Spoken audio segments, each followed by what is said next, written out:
आ जाओ जी। तो सभी को दोबारा से कम बैक कर रहा हूँ क्लास के अंदर। तो नेशनल इनकम हमारा चल रहा है। एक क्लास हमारे नेशनल इनकम की हो चुकी है और दूसरी क्लास आज की है और काफी कुछ आप लोगों को याद है नेशनल इनकम का, क्योंकि ताजा ताजा 12th से पढ़कर आ रहे हो। बट जिसको नहीं याद है, क्योंकि कुछ साइंस बैकग्राउंड से हैं, कुछ आर्ट्स के बच्चे भी हैं, तो हम लोग बेसिकली पूरा कर रहे हैं। अच्छा, पिछली क्लास कोई डाउट किसी बच्चे को? कोई डाउट नहीं, सब ओके? तो मैं आप लोगों को अगर सिंपल लाइफ रखूं आपकी, तो अगर आपसे बोलता है नेशनल इनकम निकालो, तो नेशनल इनकम मतलब क्या होता है? एनएनपी। अगर कहता है डोमेस्टिक इनकम निकालो, मान लो आपके पास गिवन है जीडीपी एमपी और आपसे बोल रहा है आप निकालो एनएनपीएफसी, तो सिंपल आप हमेशा ऐसे किया करो, ग्रॉस से पहले नेट पे जाएंगे तो डेप क्या होता है, डीपी से एनपी पे जाएंगे तो एनएफआईए प्लस होता है, और एमपी से एफसी पे जाएंगे तो एनआईटी माइनस। एनआईटी का formula IT minus all well. ये सारी चीजें हम लोगों ने की थी पहले। नेशनल इनकम के बारे में बताया था। अच्छा, नेशनल इनकम की कोई स्पेसिफिक डेफिनेशन है नहीं, ये ड्रॉबैक है नेशनल इनकम का, लिमिटेशन है, आगे आएगा सबसे लास्ट टॉपिक में। ठीक है, तो अब है सर्कुलर फ्लो ऑफ इनकम। जरा इस सर्कुलर फ्लो ऑफ इनकम के बारे में बात कर लेते हैं।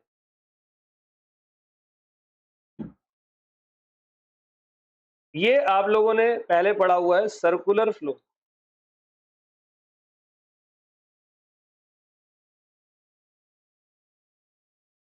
मेरे बच्चों, ये फर्म है और ये हाउस होल्ड है। फर्म्स अपने बिजनेस को करने के लिए सबसे पहले हाउस होल्ड से क्या लेती है? फैक्टर्स लेती है। सारे फैक्टर्स हाउस होल्ड से फर्म लेती है। अगर मैं भी, जैसे मैं आप लोगों को अभी पढ़ा रहा हूँ, तो सारा फैक्टर हाउस होल्ड से लिया हुआ है। Land, labour, capital, entrepreneur. तो लैंड, लेबर, कैपिटल, एंटरप्रेन्योर। फिर फर्म इस फैक्टर से क्या करती है? प्रोडक्शन करती है। और प्रोडक्शन करने के बाद फर्म यही चीज उसको क्या कर देती है?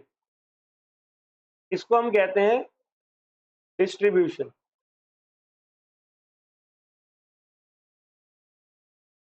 सॉरी, सेल करने के बाद हाउस होल्ड इस फर्म को क्या देगा? सेल के बदले पैसे देगा। और फर्म क्या करेगी फिर? हाउस होल्ड को फैक्टर पेमेंट करेगी। मतलब फैक्टर यानी लैंड के बदले क्या देगी? लेबर के बदले वेजेस के बाद कैपिटल पे इंटरेस्ट, और एंटरप्रेन्योर को क्या देगी? और अब ये हाउस होल्ड, इसकी जेब में फिर से पैसा आ गया। अब हाउस होल्ड दोबारा से ये पैसा क्या करेगा? कंजम्पशन कहां से करेगा?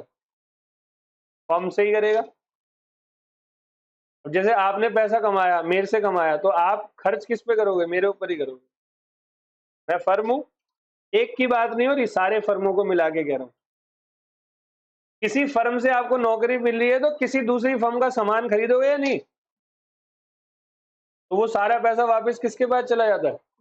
और फर्म फिर वही प्रोडक्शन, डिस्ट्रीब्यूशन, कंजम्पशन सब चलता रहता है। इसको कहते हैं सर्कुलर फ्लो ऑफ। आया बेटे? देखना यहाँ पे, circular flow of income refers to continuous circulation of production, income generation and expenditure. ये कंटिन्यूअस है, ये फ्लो है, साइकिल की चेन की तरह है, जो एक जगह से दूसरी जगह घूम घूम के चलती रहती है। Involving different sector of the economy, there are three different interlinked phases in a circular flow of income, namely production, distribution and disposition, as can be seen from the following figure. तो circular flow of income में है production of goods and services. तो देखो क्या है, production हुआ, फिर dispose करा, डिस्ट्रीब्यूट करा।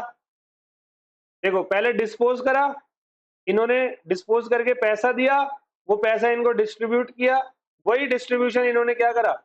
कंजम्पशन करा। नहीं समझे? बेटे कोई डाउट है? All well? This is called circular flow of, देखो इन्होंने यहां पर पढ़ा भी रखा है, in the production phase firm produce goods and service with the help of factor land, labour, capital, entrepreneur. फिर इनकम और डिस्ट्रीब्यूशन फेज में फैक्टर इनकम का फ्लो जाता है, मतलब वही उनके लैंड के बदले मैं क्या दूंगा, रेंट वगैरह दूंगा। फिर वही पैसा वो लोग डिस्पोज कर देते हैं, मतलब जो फैक्टरों ने फर्म से पैसा लैंड के बदले रेंट लिया, लेबर के बदले वेजेस लिया, कैपिटल के बदले इंटरेस्ट लिया, तो वही पैसा वो लोग क्या कर देते हैं, वही पैसा वो लोग डिस्पोज कर देते हैं। डिस्पोज मतलब खर्च। आ गया समझ? तो ये प्रोसेस ऑफ प्रोडक्शन, डिस्ट्रीब्यूशन और डिस्पोजिशन ये एक साथ चलता रहता है, keep going simultaneous and enable us to look at national income from three different angles, namely flow of production or value added, flow of income and flow of, तो बेटे मेरे नेशनल इनकम के तीन मेथड होते हैं। एक को हम कहते हैं वैल्यू एडेड मेथड, जिसको आप प्रोडक्ट मेथड भी कहते हैं। एक को कहते हैं हम इनकम मेथड, और एक को हम कहते हैं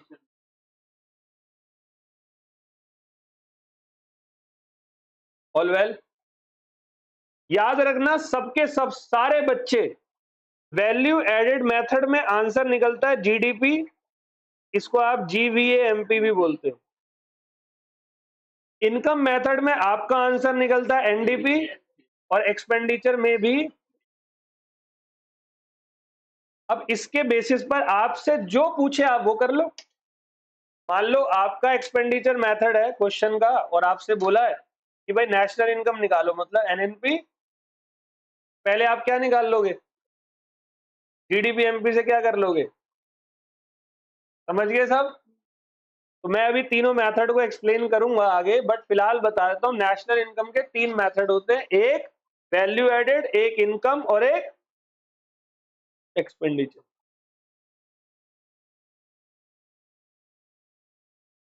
So each of these different way of looking at national income suggest a different method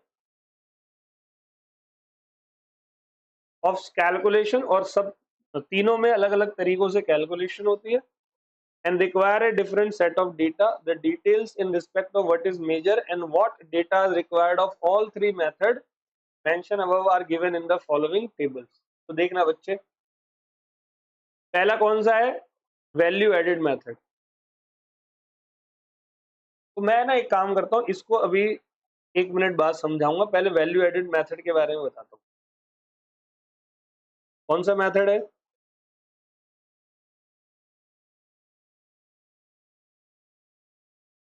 जिसको आप प्रोडक्ट मेथड भी कहते हो, प्रोडक्शन मेथड। तो यहां पर निकलता है आपका जो वैल्यू एडेड होता है ना, वैल्यू एडेड का मतलब क्या होता है, जैसे कि एक किसान है, किसान ने गेहूं दिया मिल वाले को, फ्लोर मिल, फ्लोर मतलब, तो मिल वाले ने ये गेहूं लिया 500 का, और इस गेहूं में वैल्यू ऐड करके आगे जो है होलसेलर को बेच दिया कितने का, 800 का। तो यहाँ वैल्यू एडेड निकालो, वैल्यू एडेड मतलब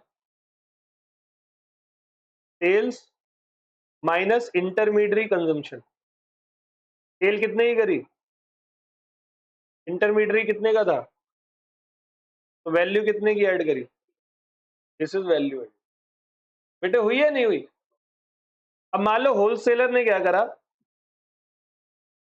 इस आटे से ब्रेड बनाई, और ब्रेड बनाकर इसने अपना बेकरी वाले को बेच दिया 1200 का। तो यहां पर value added is equal to sales minus intermediary. Sales इसने 1200 की करी, इंटरमीडियरी कितने का था, यहाँ कितने की करी, बेकरी वाले ने 1600 का बेच दिया, 1800 का मान लो चलो, तो 1800 माइनस 1200, तो वैल्यू एडेड क्या हो गई, ऑल वेल। तो ये वैल्यू एडेड का फॉर्मूला होता है सेल्स माइनस इंटरमीडिएटरी। ठीक है, सबको आया समझ में? सेल्स मतलब output, value of output minus intermediary consumption बोलते हैं। वैल्यू आउटपुट में सेल्स आता है, कोई स्टॉक होगा तो प्लस कर देंगे, sales plus change in stock कैसे निकलता है? Closing minus. ऑल वेल बच्चों, ध्यान से सुनेंगे सबके सब। वैल्यू एडेड में face of output, value added method के बारे में क्या कहता है? कहता है the sum of net values जो भी ऐड हुई by all producing enterprises of the country. देखो ये 500 300 800 जो बीच का था, व्हाट इज मेजर? तो यहाँ पर प्रोडक्शन यूनिट आप मेजर करते हो। अब इनकम मेथड में क्या होता है, आप ना सारी फैक्टर इनकम को ऐड कर देते हो। फैक्टर इनकम क्या होती है? सबसे पहला कॉम्पनसेशन टू एम्प्लॉइज, यही होता है। दूसरा कोई रेंट, ऑपरेटिंग सरप्लस, ऑपरेटिंग को शॉर्ट करो, तोड़ो, रेंट, इंटरेस्ट, रॉयल्टी और प्रॉफिट।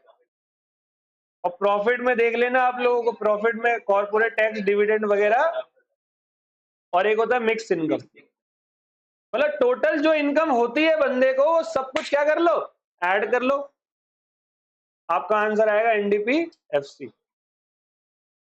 तो relative contribution of factor owner. और लास्ट है एक्सपेंडिचर मेथड में सारा private final consumption, private firm ने जो खर्च किया, गवर्नमेंट ने जो खर्च किया, और कोई भी ग्रॉस कैपिटल इन्वेस्टमेंट की गई है, और एक्सपोर्ट माइनस इंपोर्ट, इन चारों को ऐड कर दो।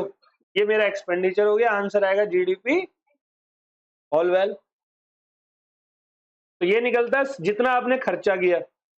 एक्सपेंडिचर मेथड खर्चे से, इनकम मेथड इनकम से, और वैल्यू एडेड मेथड आपका इंटरमीडिएट कंजम्पशन। कोई डाउट है जी? बेटे आया तेरे को? ठीक है, अब आगे हैं। तो तीनों फेसेस को हम एक एक करके पढ़ रहे हैं। मैं तीनों फेसेस को पूरा वर्ड टू वर्ड बाद में देखेंगे। देखो वैल्यू एडेड मेथड निकालने का फॉर्मूला क्या होता है। वैल्यू एडेड को आप जीवीए एमपी भी बोल सकते हो, या जीडीपी। इसका फार्मूला होता है value of output minus intermediary. Intermediary जैसे कि इस फोन को बनाने के लिए मैं रॉ मटेरियल ला रहा हूं, फोन बेचा 12,000 का, रॉ मटेरियल लाया 6,000 का, तो 6,000 मेरा क्या हो गया, इंटरमीडिएट कंजम्पशन। ठीक है, तो इसको मैं क्या कर दूंगा, नेशनल इनकम निकालने के लिए माइनस कर दूंगा।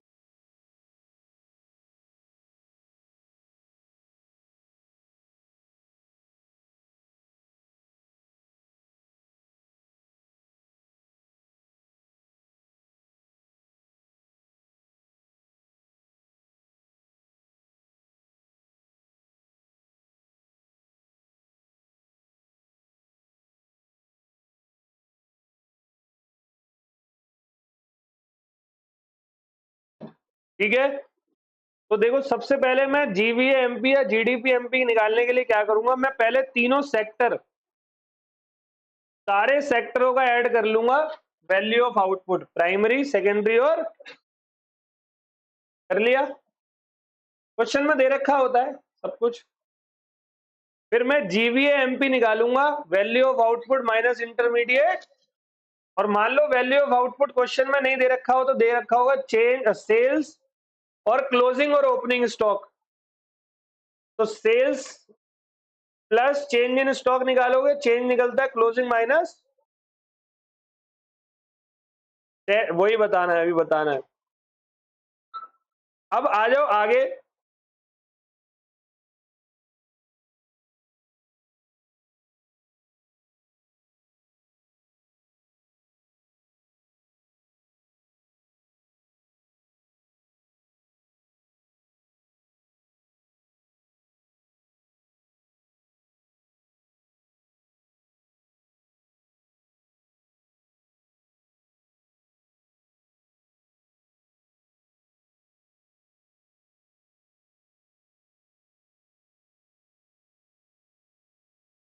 आया बेटे। Note that import are included in the value of intermediary consumption if total purchase are given. If domestic purchase are specifically mentioned, then import will be also added. Sales includes export. अगर question में domestic sales दे रखी हो ना तो export लेना, लेकिन सिर्फ cell दे रखी हो तो समझ लेना इसमें एक्सपोर्ट। खुद ही सोचो, मैंने बोला डोमेस्टिक सेल्स, तो इसका मतलब यह है कि मेरा एक्सपोर्ट अभी इंक्लूडेड इसमें नहीं है और फॉर्मूले में पूरी सेल्स दिखानी है, तो फिर domestic sales plus export. But अगर सिर्फ सेल लिखा है और क्वेश्चन में एक्सपोर्ट भी दे रखा है, देन आपको एक्सपोर्ट को इंक्लूड क्यों नहीं करना, क्योंकि वो ऑलरेडी इंक्लूडेड। क्लियर है जी? दोबारा से रिपीट करो, चलो। जीवीएमपी का formula value of output minus intermediate. अच्छा, वैल्यू ऑफ आउटपुट मतलब sales plus change in stock. Change in stock मतलब क्लोजिंग माइनस सेल्स को करते वक्त अगर क्वेश्चन में सिर्फ सेल्स है तो आपको एक्सपोर्ट नहीं लेना है, और अगर क्वेश्चन के अंदर डोमेस्टिक सेल्स है then you have to add, ठीक है, एक्सपोर्ट। अब एक बात बताओ, आपसे ये बोले कि नेशनल इनकम निकालो, तो कुछ नहीं, जीवीएमपी आ गया, अब इससे मैं नेशनल इनकम निकाल सकता हूं, ये गिवन है। इन्होंने मेरे से नेशनल इनकम पूछा ना, नेशनल इनकम मतलब चलो ग्रॉस से नेट गया, क्या गया, पीए मतलब डीपी, डीपी से एनपी पे जाएंगे, एमपी डन है, पक्का डन है, कसम खा, हाँ कसम, हाँ इसकी नहीं चलो, तो नेशनल इनकम निकालने के लिए देखो इन्होंने पूरा काम कर दिया। ऑल वेल, ये बड़ा इंपॉर्टेंट पॉइंट है। देखो, own account production of fix asset by government enterprise and house hold include करना है। मतलब मैं किसी गुड्स का अगर प्रोडक्शन करता हूं ना अपने लिए भी, तो वो इंक्लूड करूंगा। जैसे मैं किसान हूं या मैं फोन बनाने वाला हूं, तो एक फोन मैंने अपने लिए भी बना लिया। अच्छा एक बात बताओ, अपने लिए नहीं बनाता तो बाहर से खरीदता या नहीं, तब भी करना पड़ता, तो फिर अभी, लेकिन मैं मान लो अपनी बेटी को पढ़ा रहा हूं, लॉ पढ़ा रहा हूं बैठा के, आजकल डेली पढ़ाता हूँ, चुप नहीं होती, पूरा लॉ पढ़ा देता हूं, सुन रही होती है। कल रात को 1 बजे से सुबह 4 बजे तक उसको मैंने पूरा कॉन्ट्रैक्ट तक करवाया, 9 के 9 यूनिट, उसे पूरा सुना, और जैसे ही मैं चुप हुआ 4 बजे फिर मैंने उसको इकोनॉमिक्स करवाया, नेशनल इनकम, फिर वो सो गई, बस बहुत हो गया। तो अभी वो फाउंडेशन कर रही है, इंटरमीडिएट उसका अगले महीने स्टार्ट हो जाएगा वो लिटरली मैं ऐसे कर रहा हूँ। अभी वो 40 दिन की हो गई, अब वो क्या करती है, अब थोड़ा पहले शुरू में जब बच्चे पैदा होते सोते रहते हैं, अब वो एक्टिव हो गई है, अब उसको हर 2 घंटे में दूध चाहिए होता है, 2 घंटे में वो पुआ पुआ करेगी, उठाएगी, हम तैयार रहते हैं पहले से, दूध पिलाएगी, फिर वो देखेगी, सबको दुनिया देखती है, भाई क्या है, क्यों घूम रहा है, आवाजें कहाँ से आ रही है, फिर उसको मैं फिर पूरा लॉ पूरा अच्छे से स्टेप बाय स्टेप पढ़ाता हूँ, सुन सुना के सो जाती है। अभी मेरी बीवी उसको नर्सिंग सिखा रही है, मेरी वाइफ नर्स है ना, स्टाफ नर्स है, वो अभी वो सिखा रही है how to put the injection,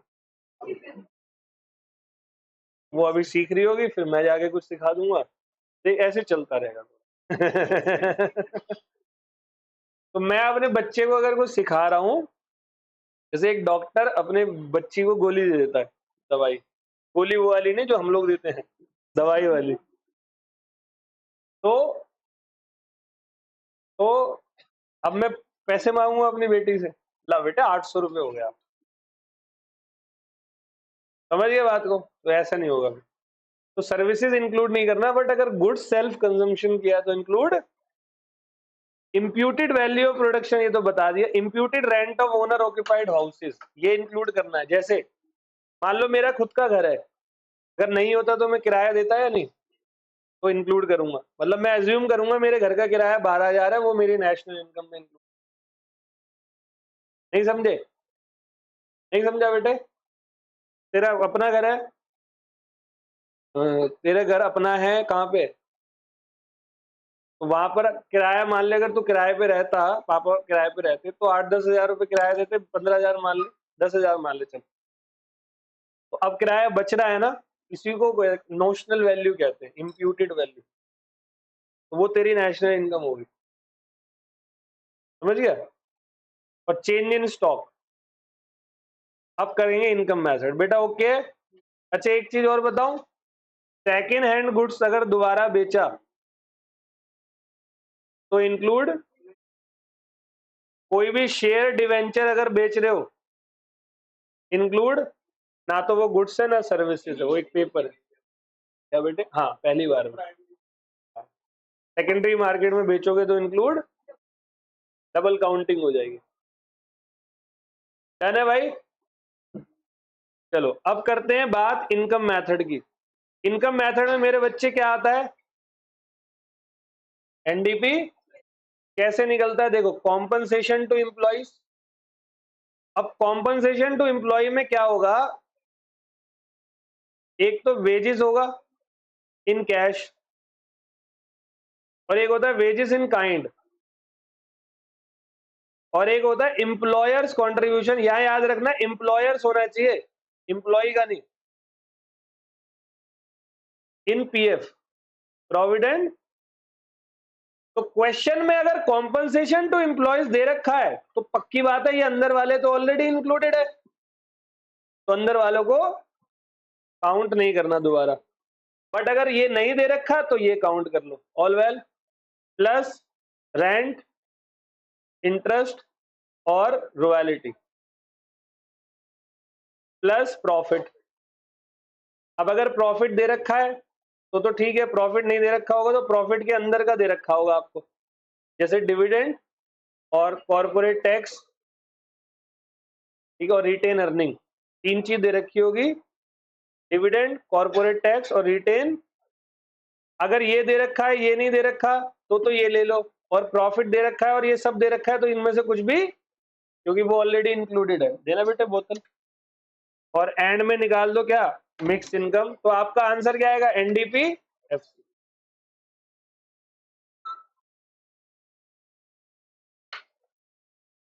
दोबारा से बोल रहा हूं, इनकम मेथड में compensation to employees plus interest, rent, royalty plus profit plus mix income, सबको जोड़ दो, एनडीपीएफसी आ जाएगा। और मान लो आपसे बोला है एनएनपीएफसी निकालने को, तो कुछ नहीं करना, एनएन सेम है, डीपी से एमपी पे जाएगा, एनएफआईए ऐड कर दो, आपका नेशनल इनकम आ गया। All well. देखो इन्होंने ये किया, एनएफआईए ऐड करके क्या निकाल दिया, ऑल वेल। देखो profit is equal to corporate tax, dividend and retain earning, retain ये अलग हो गया, यहाँ आएगा, ठीक है। अब करें एक्सपेंडिचर मेथड में, आंसर क्या आता है? जीडीपी, सारे फाइनल एक्सपेंडिचर को जोड़ दो। जैसे प्राइवेट फाइनल कंजम्पशन जोड़ दिया, प्राइवेट मतलब हम लोग हाउस होल्ड जो करते हैं, गवर्नमेंट ने जो करा इंफ्रास्ट्रक्चर वगैरह वो जोड़ दिया, plus gross domestic capital formation जैसे बड़ी बड़ी मशीनरीज वगैरह जो लाते हैं वो जोड़ दिया, प्लस नेट एक्सपोर्ट कर दो। नेट एक्सपोर्ट मतलब एक्सपोर्ट माइनस, ऑल वेल। तो अगर फिर जीडीपी एमपी आएगा, फिर इससे आप क्या निकाल लोगे, मान लो आपसे बोल दिया नेशनल इनकम निकालो, तो ग्रॉस में से नेट के डेप प्लस एनएफआईए और माइनस एनआईटी। बताओ जी, दुनिया का सबसे आसान चैप्टर है नेशनल इनकम, और बच्चे सबसे ज्यादा डरते हैं इससे, पता नहीं क्यों, कई कई सारे, बड़ा आसान है। तो तीन मेथड हो गए, चलो ये क्वेश्चन करके दिखाओ जरा बढ़िया से, 2 मिनट है आपके पास बस।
आ जाओ बेटे।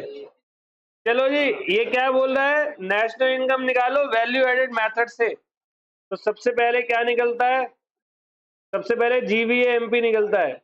Value of output, value of output का फॉर्मूला क्या है, sales plus change in stock. Change in stock मतलब क्लोजिंग माइनस, तो प्लस माइनस माइनस हो जाएगा, -100 माइनस आईसी। तो 600 में से 350 गए, 250 मेरा क्या आ गया, जीवीए। क्या निकालना है, एनएनपीएफसी। तो डेप करो माइनस, बचे 100, और एनएफआईए प्लस कर दो 130। एमपी से एफसी पे जाने के लिए एनआईटी माइनस होगा, ठीक है, डन। तो देखो आपका आंसर, ऑल वेल। बेटे तूने कर लिया, कहां तक पहुंचा, कर बड़ा फटाफट कर। देखो ये देखो कैसे होता है, पहले जीवीएमपी मतलब value of output minus IC, value of output is equal to sales plus change in. तो मैंने ये कर लिया, sales plus change in stock आया 600, उसमें से आईसी माइनस करके। और नेशनल इनकम का फॉर्मूला क्या है, जीडीपी एमपी, जी में से एन गए माइनस डेप, डीपी से डीपी, और एनएनपीएफसी निकालना है इनको, तो प्लस एनएफआईए माइनस, ठीक है, डन है। ये एनएनपी है, एनएनपीएफसी, और माइनस नेट इनडायरेक्ट टैक्स 70 आ गया। एक क्वेश्चन और कर दो चलो। ऑपरेटिंग सरप्लस निकालना है। ऑपरेटिंग सरप्लस का फॉर्मूला क्या होता है, रेंट, इंटरेस्ट, रॉयल्टी और प्रॉफिट, इन सबको जोड़कर ऑपरेटिंग सरप्लस आता है। नीचे कुछ नहीं है।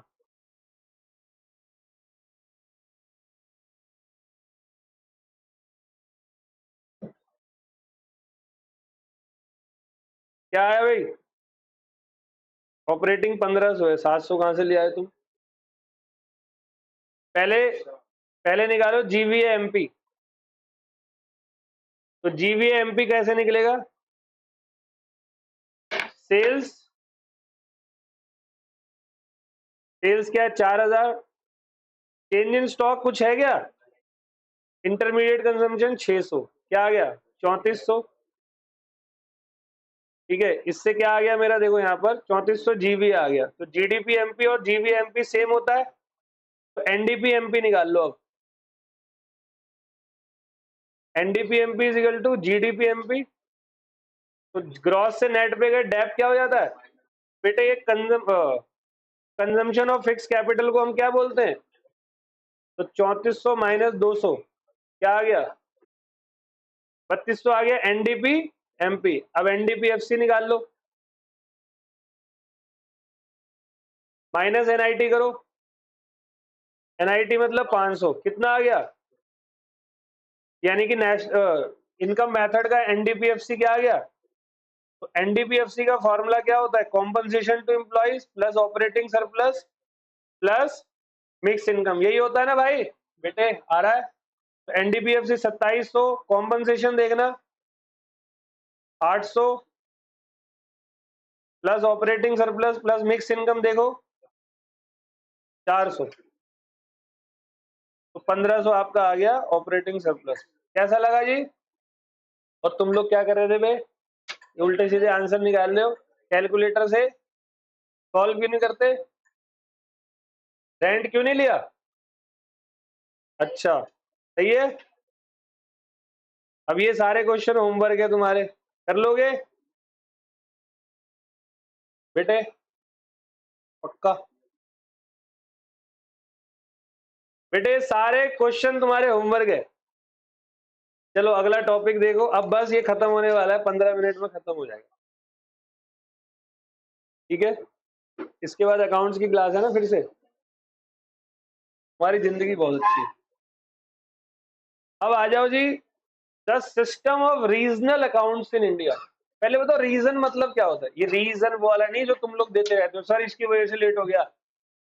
रीजनल मतलब लोकल। ये जो पूरा नेशनल इनकम निकलता है, डेटाबेस निकलता है, ये लोकल लोकल से उठा उठा के लाते हैं नहीं, जैसे स्टेट वाइज। नेशनल इनकम का पूरा डेटा कह रहा था system of regional accounts in India. ध्यान से सुनना। Regional accounts provide an integrated database on the innumerable transactions taking place in the regional economy and help decision making at the regional level, मतलब छोटे level.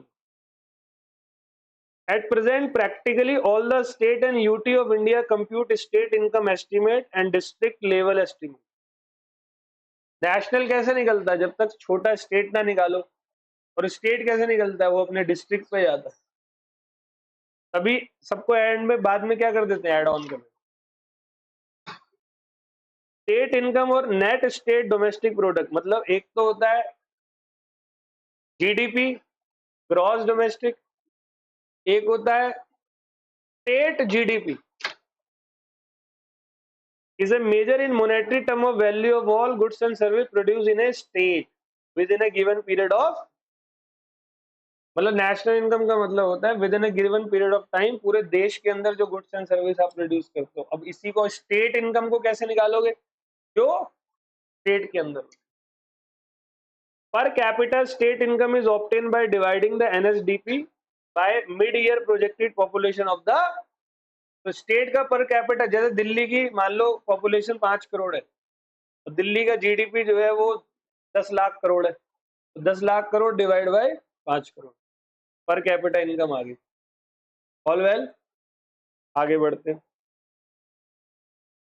The state level estimates and prepared by the state income units of the respective states Directorate of Economic and Statistics।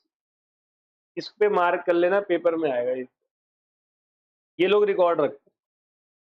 The central statistical organisation assist करता है हर state को, ताकि वो अपना पूरा का पूरा नेशनल इनकम अच्छे से निकाल सके।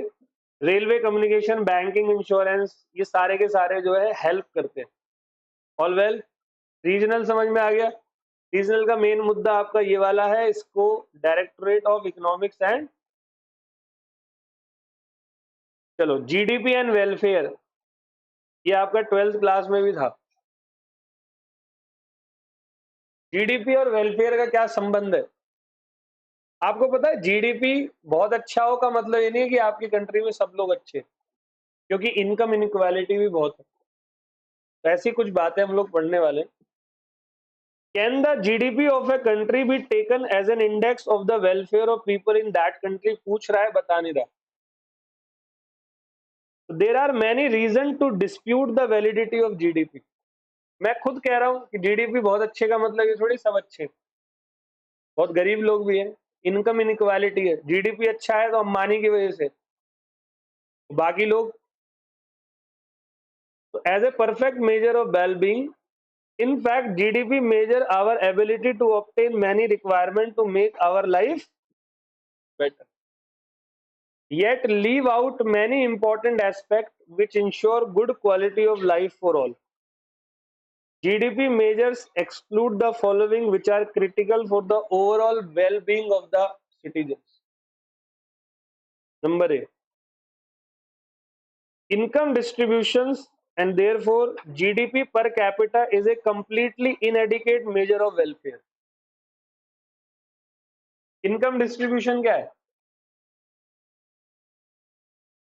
Countries may have significantly different income distribution and consequently different level of overall well-being for the same level of per capita। आया समझ में? फिर बी कहता है quality improvement in system and process due to technological as well as managerial innovation which reflect true growth in output from year to. Quality improvement की हमें जरूरत समय से समय है। Production hidden from the government, जैसे इलीगल काम बहुत होते हैं, ड्रग्स, गैम्बलिंग होता नहीं है, ड्राई डे में देखो तब भी सब शराब पी रहे होते हैं, तो कहां से मिलता है? एडवांस में नहीं रखते, उनकी बीवी बहुत मारेगी जूतों से। वो ड्राई डे होता है तो ब्लैक से पी के आते हैं।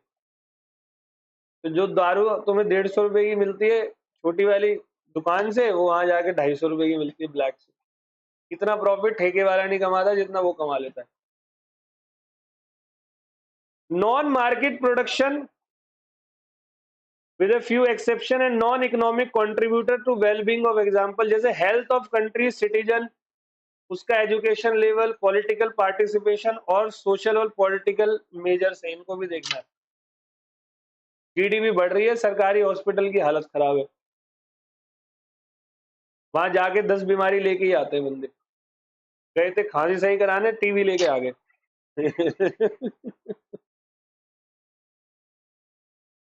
ठीक है।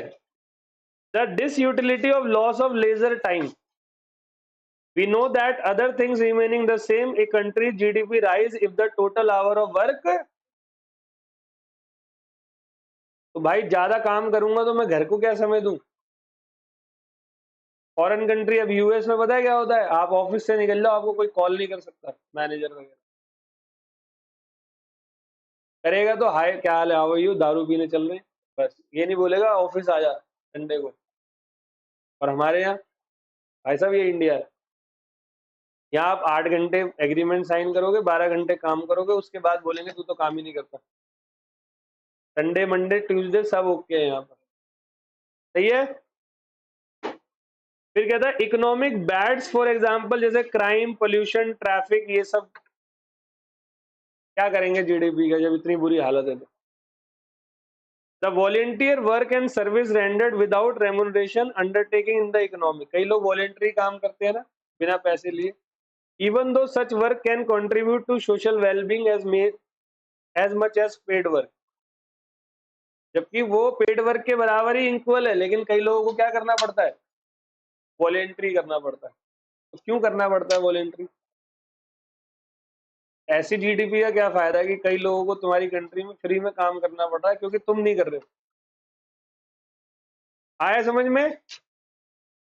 अगला, many thing that contribute to our economic welfare, जैसे leisure time, fairness, gender equality, security of community feeling, ये भी बड़ा मुश्किल है हमारे भारत में, है या नहीं? जीडीपी बड़ी अच्छी है, हिंदू मुस्लिम लड़ रहे हैं, बताओ जी, दिक्कत है या नहीं? जीडीपी बड़ी अच्छी है लेकिन सिर्फ मेल काम करेगा, फीमेल नहीं करेगी, फीमेल चाह के भी काम नहीं कर सकती, बताओ सही है? या फीमेल डोमिनेंस बहुत तगड़ा है, मेल ही नहीं कर सकता। एक एक समय आ जाएगा इंडिया में, कोई बड़ी बात नहीं, आज से 50-60 साल बाद, एक मूवी नहीं है वो अर्जुन कपूर की कियन का, जिसमें लड़का घर पे पूरे दिन काम वाम करता है और बीवी काम पे जाती है, वो भी आ जाएगा। बैलेंस नहीं बन पा रहा है एक्चुअली। ठीक है जी, समझ गए?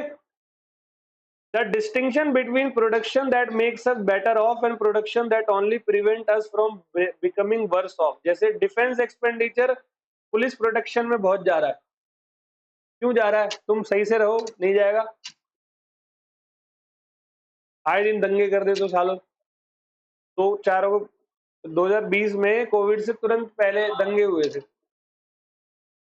हुए क्यों पता ही नहीं चला, वो पूरी दिल्ली में आग लगा दी, तो जितनी भी ये पूरी थी, मंगोलपुरी, जो भी अलग अलग, नंद नगरी, शाहीन बाग, ये बताओ, एक ऑटो वाला जा रहा था, उसकी ऑटो में आग लगा दी, ऊपर से पैसे भी छीन लिए उससे, जो भी 1000-2000 रुपए कमाए उसने, है ना? तो इसकी जरूरत क्यों पड़ रही है? जीडीपी तो अच्छी है आपकी, समझ गए? तो हम ये सारे पॉइंटों को देखना है। लास्ट टॉपिक आपके कह रहा है limitation and challenges of national income computation, अच्छे से पढ़ेंगे और फिर फिनिश करेंगे। So there are innumerable limitation and challenge in the computation of national income. The task is more complex in under develop and developing countries. हम लोग कौन है? Following are the general dilemma in measurement of national income. कुछ dilemma, dilemma क्या होता है? दुविधा। जैसे आपके सामने दाल और रोटी है, कोई डिलेमा नहीं, यही खाना है। लेकिन जब शादी में जाते हैं तो तगड़ा डिलेमा, चीला खाऊंगी तो पेट भर जाएगा, नूडल्स खाऊंगी तो भी भर जाएगा, है ना? और तगड़ी ही शादी में गए जहाँ सभी कुछ है, तो क्या है यार, पॉलीथीन लिया था लाया कभी पैक करके गुलाब जामुन, लेके आना चाहिए। आ जाओ जी। फॉलोइंग मैं पहले करता था, पहले पहले क्या करता था मैं बताता हूँ। 2011 12 के बाद मैंने बताया ना मोटरसाइकिल ली थी, बाइक मैंने ली थी, और आई थिंक 12 में ली थी। तो मैं फरीदाबाद में पढ़ाता था, मैं बताया था आप लोगों को, घर मेरा दिल्ली में रहता था। तो फरीदाबाद से क्लास लेके ट्यूसडे थर्सडे सैटरडे मेरी जनरली वहाँ क्लास होती थी, कभी कभी MWF भी हो जाती थी। तो मैं शाम की क्लास लेके आता था, मेरी लास्ट क्लास 7:30 बजे खत्म होती थी। तो वहां ना रास्ते में सूरज कुंड है, सूरज कुंड का एक रोड है, और वहां सारे फार्म हाउस है। मैं अपना टाई वाई पहन के रहता था हमेशा, हमेशा। मैं अभी थोड़ा चेंज कर दिया सिस्टम, पहले मेरा हमेशा कोट पैंट टाई वाई फुल फॉर्म में रहता था। तो मैं आते वक्त, मैं रिकॉर्ड है मेरा कि अक्टूबर नवंबर दिसंबर जनवरी हफ्ते में 3 बार तो मैं किसी शादी में मस्त जाता था। बढ़िया वेटर इधर 50 रुपए उसको देता था, जा ले आ सब कुछ। कई बार तो उस टाइम में दारू भी पीता था, कई बार तो फ्री फंड की दारू पी के वहां पर लोगों के बीच में बैठ गया, और बता क्या हाल है एक बार अपनी बाइक भूल गया वहीं पर, दारू पी ली कैब करके घर आ गया, सुबह टेंशन, मैंने कहा बाइक कहाँ गई। बहुत सोचा, मैंने कहा चोरी हो गई, फिर पुलिस स्टेशन जाने लगा, मैंने कहा लगता है घर से चोरी हुई है नीचे से। फिर कल को याद करा कहाँ कहाँ गया था तू, फिर याद आया वो तो उसी शादी में छोड़ के आ गया था। बड़ा मजा आता था जाने में। मैंने लगभग 1 साल तक ऐसे किया, उसके बाद भी टाइम कम हो, मैं मतलब मौका नहीं, ऐसा नहीं मेरे को बुरा लगा, बुरा नहीं लगा मेरे को, कोई कोई गिल्ट नहीं है वहां ना कि क्यों चला गया फ्री में, ऐसा वैसा नहीं। और बढ़िया शादी, ऐसे नहीं छोटी मोटी में जाता था, फार्म हाउस वाले में अच्छी VIP शादी होती थी। अब बकायदा स्टेज पे उससे फोटो वोटो खिंचवा के आता था ये भी नहीं कि कहीं जाओ छुप रहा हूँ, कुछ नहीं, अंकलों से मिल रहा हूँ, मेन अंकल मैं आ रहा हूँ, मजा आ गया, यस। दूल्हे से मिल के आ रहा हूँ, और बता क्या हाल है, सही है। दोनों के बीच में खड़े करके फोटो लेगा तो और सोचते रहो तुम सालों ये कौन था 1 साल तक गया, उसके बाद टाइमिंग थोड़ा सा वैसा हो गया तो नहीं जा पाता। कभी जाओ बड़ा मजा आता। एक बार हम गलती से पहुंच गए जयपुर, कह रहा गया हूँ, एक बार जयपुर चले गए, अब तो सुना रहा हूँ तो ये भी सुन लो। हम 4 दोस्त गए जयपुर घूमने के लिए 2009 में, बताया था हम 800 रुपए में आ गए थे, घूम घाम के 800 रुपए में, 850 रुपए में हम आ गए। तो हम जयपुर गए, तो जयपुर में मेरा एक दोस्त है सूरज, सुबह ही बात हुई उससे 6 बजे ही। तो उस भाई को बोला सूरज अब पता तो कर शादी कहाँ हो रही है। वो ना थोड़ा पता करने में एक्सपर्ट है, वो चला गया किसी से पूछने, उसने कहा भाई वहां शादी हो रही है। हम चले गए, अच्छा वो घुसे तो मुस्लिम शादी थी। मुस्लिम में मैं तो खा लेता था नॉनवेज उस टाइम पे, मेरे दोस्त 2 दोस्त नहीं खाते थे। भाई नहीं खाएंगे तो कोई नहीं खाएगा, फिर हमारे में ये रूल भी है। गए तो मैंने कहा ये तो गड़बड़ जगह आ गए, अब निकलते हैं यहाँ से। बाहर आए, हमने किसी और को पकड़ा, फिर उसने हमें बताया कि railway station side farm house है, शाम वहां हो रही है शादी। चले गए, रेलवे स्टेशन पे हमारा होटल था। अब हम शादी के अंदर पहुंच गए, हमें क्या पता कि वो किसी मिनिस्टर की जयपुर में किसी मिनिस्टर की बेटी की शादी थी, हमें नहीं पता। हम घुसे, घुसते ही वो ग्रैंड वेलकम हो रहा है, वो गुलाब जल छिड़क रहे हैं और फूलों के साथ में, हम अपने कपड़ों को देख रहे, ठीक है। अच्छे पहन रखे थे, बट शादी के अकॉर्डिंग तो 5% भी नहीं थे, लेकिन कॉन्फिडेंस बहुत था। चल देखे जाएंगे। अंदर गए तो हमने 5 शूटिंग हो रही प्रॉपर शादी की, शूट होता है ना बहुत, जैसे फिल्मों की शूट होती है, 1000 के नोट उड़ा रहे भाई, 8-10 हजार तो लेकर आए, ठीक है। खर्चा वही टूर वूर का सब। अब हम गए शादी में, मैंने छोड़ा, पैसा बहुत हो गया, अंदर देखते हैं। अब राजस्थान में उस दिन पता लगा कि वो लोग हर चीज में घी डालते हैं, कोई भी हो, कुछ भी हो, एक सब्जी बगल में घी का पूरा शादियों में रखा हुआ। अब हम सब बढ़ के, जैसे वो 3 इडियट में एक प्लेट नहीं भर लेते, जगह नहीं है चटनी रखने की, हमारी प्लेट भी कुछ वैसी थी, चारों की, चारों गरीब से ही लग रहे थे। वहां मैनेजर आया, एक बंदा हमसे आके कहता है बहुत पिटोगे, जल्दी से खाओ और निकल जाओ। तो फिर हम वहां से खा पी के, बकायदा बाहर पान नहीं मिलता वो बड़ा वाला, पान वान ये सब ले ला के तब पहुंचे। बड़ा मजा आता है ऐसे घुसो शादी में। चलो आगे बढ़ते हैं। और एक बार किसी की 13वीं में घुस गए थे, कह रहा किसकी तरफ से हो, मैं तो लड़की वालों की, तो इधर आ साले, मौत पे आए। लड़की वालों की तरफ से। चलो, there are many conceptual difficulty related to measurement which are difficult to resolve. तो कहते हैं कुछ डिलेमा है, तो वो डिलेमास क्या है? सबसे पहला डिलेमा है lack of an agreed definition of national.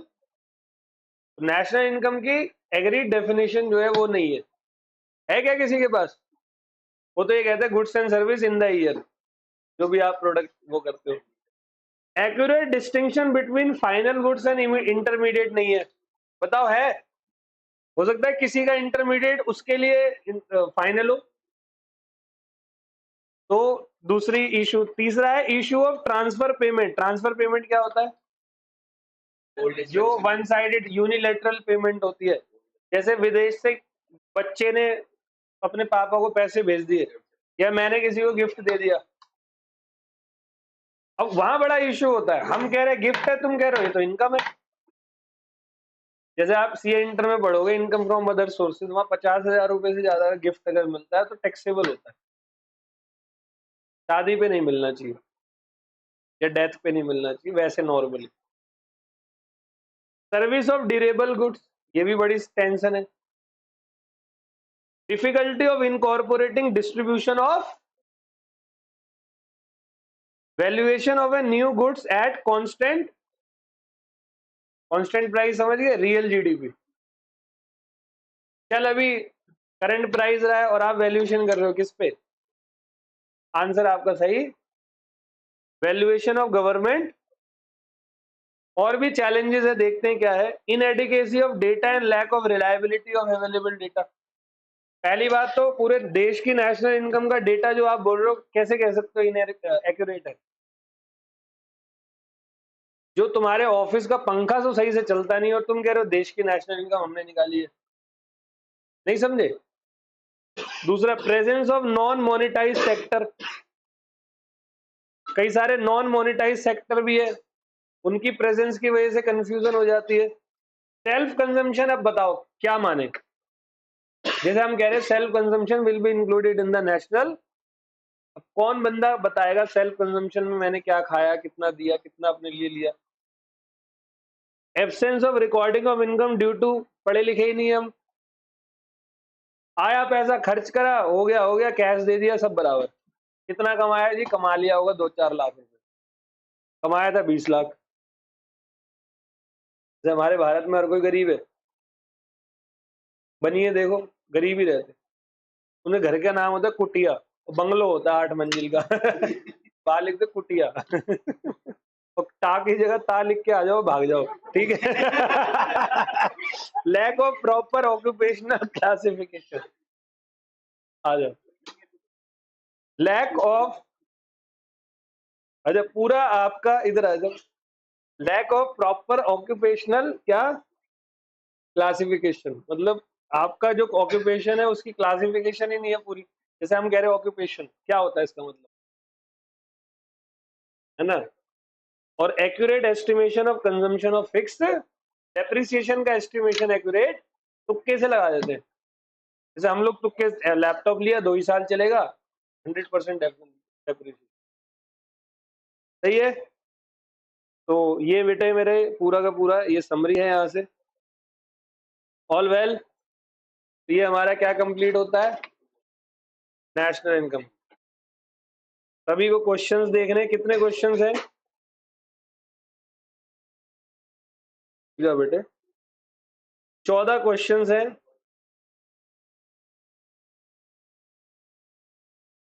तो देखो, विच of the following is an example of transfer payment.